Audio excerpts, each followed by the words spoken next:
Erika, realiam gyvenime ar sugebi atleisti žmogų? O tave įskaudina. Tu supranti, kad tau reikia gyventi, kad tau būtų geriau, tu turi atleisti. Bet ar tu lengvai atleidi žmogui, kuris tave įskaudina?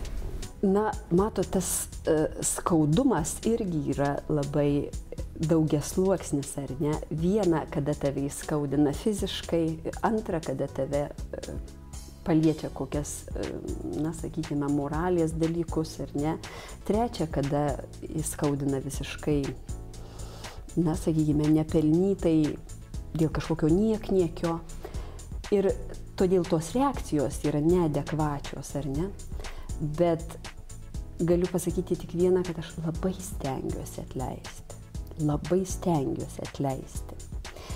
Ir Tai nėra lengva. Ne, tai nėra lengva. Tai nėra lengva, bet aš noriu pasakyti, kad aš jau peržengiau tą slenkstį, kada sakydavau, jog aš atkeršysiu, arba tau likimas atkeršys, arba kažkas kita, va tas Dievo pirštas tave nubaus, aš tai ne, bet va tave vis tiek kažkas nubaus, ar ne?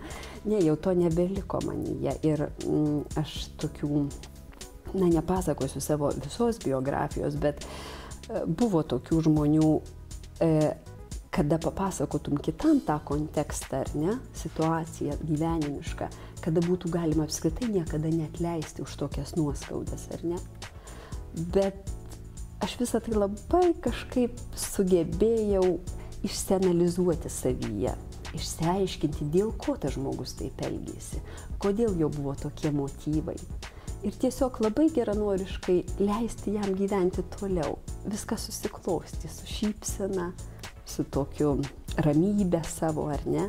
Ir iš tiesų dabar yra puikūs santykiai. Gražūs. Tu dabar laiminga?